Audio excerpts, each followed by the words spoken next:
राजनीति, आंदोलन, किसान, करप्शन, गरीबी, इन सभी मुद्दों पर आवाज उठाएगा अब तक न्यूज इंडिया। सत्ता के आगे जब भी सवाल कमजोर पड़ने लग जाए तो सवाल उठाने पड़ते हैं। बोल के लफ्ज आजाद है तेरे, बोल के सच जिंदा है अब तक। Unique academy computer and coaching classes, जहां नर्सरी और जूनियर सीनियर केजी क्लासेस से लेकर 11वीं और 12वीं जमातों के लिए कोचिंग क्लासेस जारी हैं। यूनिक एकेडमी में ऑडियो और वीडियो स्क्रीन का इंतजाम भी किया गया है। 5वीं, 6ठी, 7वीं और 8वीं जमात की स्पेशल क्लासेस भी जारी हैं। उर्दू, इंग्लिश, मराठी और मैथ्स की बेसिक क्लासेस भी जारी हैं। लड़कियों के लिए बिल्कुल सेपरेट क्लासरूम। यूनिक एकेडमी में अपने बच्चों का एडमिशन करवाएं। हमारा पता याद रखिए, शहीद अब्दुल हमीद कुसुम्बर रोड, निहाल नगर पुलिस स्टेशन के सामने, मालेगांव। नाजरीन, इस्तकबाल है आप सभी का अब तक न्यूज इंडिया पर। आज की हमारी ये रिपोर्ट शायद कुछ लोगों को बहुत पसंद आएगी और कुछ लोगों को बहुत ज्यादा नाराज करेगी, लेकिन इससे हमें कोई फर्क नहीं पड़ता। आइए, आज की रिपोर्टिंग हमारी मालेगांव शहर की मौजूदा सियासत पर है। उन्वान है, लगेगी आग तो आएंगे कहीं घर जद में। आग इस शय में शामिल है जो अपनी जद में आने वाली सारी अशिया को खाक व खस्तर करके रख देती है। लेकिन हालिया दिनों मालेगांव की सियासत ने वो रंग दिखाया है कि ना तो कहीं आग लगी है, ना ही कहीं से धुआं निकलता दिखाई देता है, ना ही कोई चिंगारी या शोला दिखाई देता है, ना ही कोई तपिश महसूस होती है, लेकिन आग है कि बराबर लीडरान के खिरमनों को खाक व खस्तार करने पर आमादा है। एक दूसरे को बबंग दहेल धमकियां दी जा रही है। सरबस्ता राजों को इस तरह खोला जा रहा है कि खलावत के सारे राज वो नियाज जलवत में आया होते जा रहे हैं।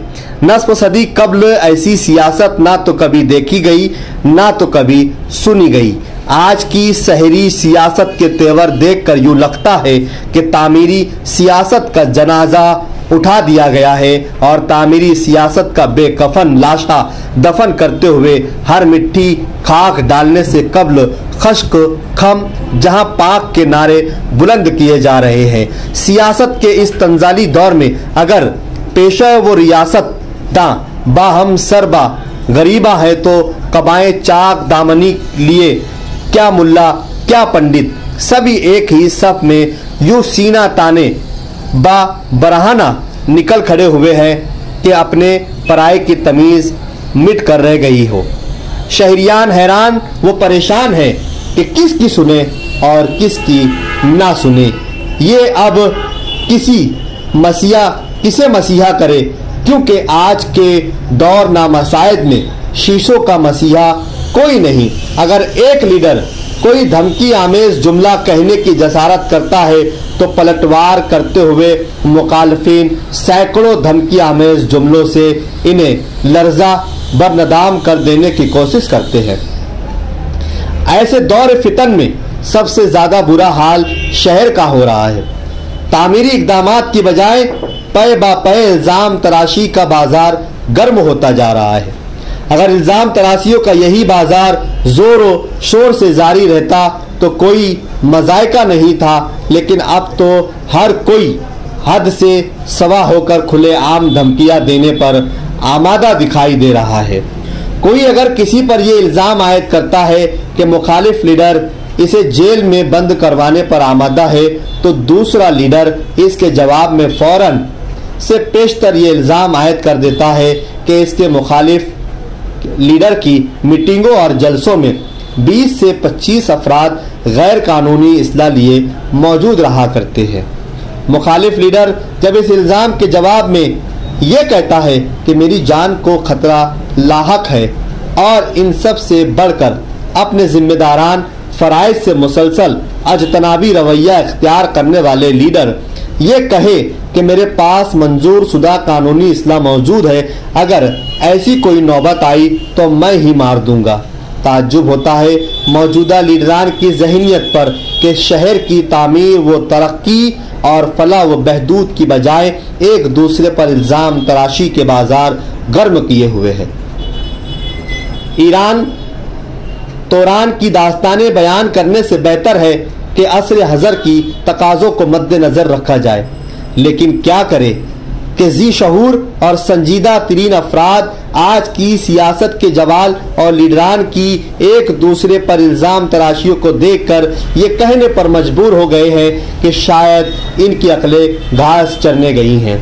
लीडरान को चाहिए कि जो बोला जाए सोच और समझ कर बोला जाए, ऐसा कुछ भी ना बोला जाए कि कल जवाबदेही से मुंह मोड़ने पर मजबूर होना पड़े। साबका व मौजूदा लीडरान आज शहर को किसी उजड़े हुए देहात से बदतर बनाकर रख दिया है। मौजूदा लीडरान वही रोड और गटर की सियासत की बदौलत खुद को जिंदा और तामीर पसंद लीडरान में शामिल रखना चाहते हैं। शहर का यही हल्का जहां कल तक कच्ची पगडंडी नुमा गलियां मौजूद रही थी, आज वहां वसी होती हुई पुख्ता शहराएं आमद व रफ्त में आसानियां बहाम कर रही है। मालेगांव में तामीर होने वाला एकलौता फ्लाईओवर ब्रिज 2 लीडरान की आपसी चपकल्लस की वजह से 8 बरसों के बाद भी मुकम्मल होने को तैयार नहीं। मौजूदा रुकन असम्बली का कहना है कि रुकन असम्बली को सिर्फ और सिर्फ साल में एक दफा 5 करोड़ का फंड मिलता है, तो दूसरी जानिब इस बात की भी वजाहत करने से पीछे नहीं हटते कि इन्होंने अपनी 5 साल मियाद के दौरान सैकड़ों करोड़ों रुपए की मदद से गटरें और सड़कें तामीर करवाई है। दरोगे गवाही पर मुमनी मौजूदा रुकन असम्बली के तमाम दावे इस वक्त ख्याल व ख्वाब साबित होते हैं जब इन पर यह इल्ज़ाम आयद किया जाता है कि इन्हें सिर्फ 5 करोड़ रुपए का फंड रियासती हुकूमत की जानिब से तफवीज़ किया जाता है। तो इन्होंने ये सैकड़ों करोड़ों रुपया कहाँ से दस्तयाब हो गया? मौजूदा रुकन असम्बली के बुलंद व बांग दावों का मुखालफिन यूँ भांडा फोड़ते हैं कि इन्हें फडनवीस और सिंधी हुकूमत को इस्तेहकाम अता करने का इनाम मिला है। अफसोस की बात यह है कि अब शहर के सियासी जलसों में मजहबी नारों का इस्तेमाल धड़ल्ले से किया जा रहा है। जिस तरीके से जलसों में तेरा मेरा रिश्ता क्या, ला इलाहा इल्लल्लाह का फलक शगफ नारा लगाया जा रहा है, इससे साफ तौर लगता है कि शहरी सियासत में मजहबियत का खमीरा शामिल किया जा रहा है। या यूँ कहना चाहिए कि अपने राय दहिंदगान को हमवार करने के लिए मजहब का सहारा लिया जा रहा है। शहर की मौजूदा तकरीबी सियासत देखकर यह भी महसूस हो रहा है कि मिशन असम्बली इलेक्शन 2024 का बिगुल एक दूसरे पर इल्ज़ाम तराशी के जरिए बजा दिया गया है।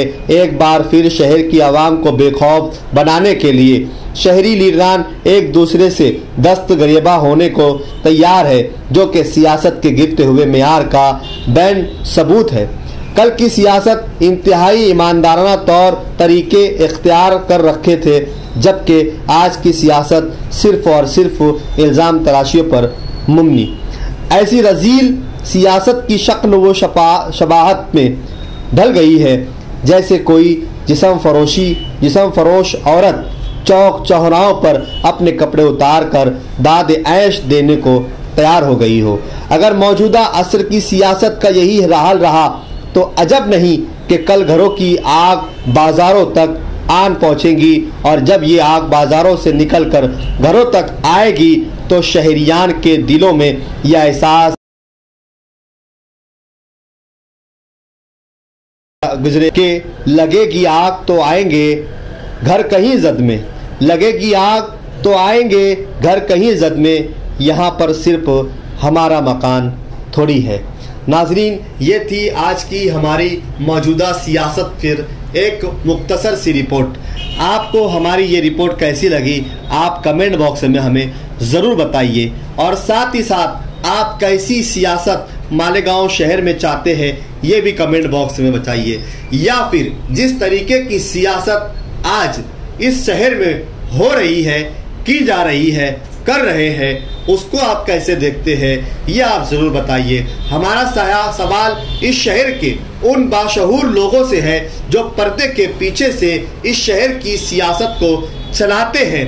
क्या वो इस शहर को इस आग में झोंकता हुआ देख सकते हैं? क्या वो शहर जिसे हमारे पुरखों ने एक तामीरी शहर बनाने की मेहनत की थी, वो शहर जिसकी पहचान पूरी दुनिया में एक मस्जिदों और मीनारों के शहर से की जाती है, वो शहर जिसकी पहचान मस्जिदों और मदारिसों से की जाती है, वो शहर जिसकी पहचान उर्दू अदब से की जाती हो, वो पहचान जो यहाँ के शायर दुनिया भर में जाकर इस शहर का नाम रोशन करते हैं। लेकिन इस तरीके की सियासत से मालेगांव शहर का नाम किस तरीके से बदनाम हो रहा है और मालेगांव शहर की इस तरीके की सियासत को आप कैसे देखते हैं और आप क्या चाहते हैं? क्या ये सियासत बदलनी चाहिए? क्या इस शहर में साफ और शफाफ सियासत होनी चाहिए? क्या इस शहर में तामीरी सियासत होनी चाहिए? या इस शहर में किस तरीके से तामीर व तरक्की की सियासत की जाए? इसमें किन लोगों को हिस्सा लेना चाहिए? किन लोगों को आगे आना चाहिए? क्या ये किसकी नैतिक जवाबदारी बनती है या उन लोगों को इसमें अमल दखल करने की जरूरत है जो इस शहर में साफ और शफाफ सियासत चाहते हैं? आप अपनी राय कमेंट बॉक्स में जरूर बताएं और आपने अगर अब तक न्यूज इंडिया को सब्सक्राइब नहीं किया तो सब्सक्राइब कर बेल आइकन को प्रेस कर दें ताकि हमारा हर वीडियो आपको मिल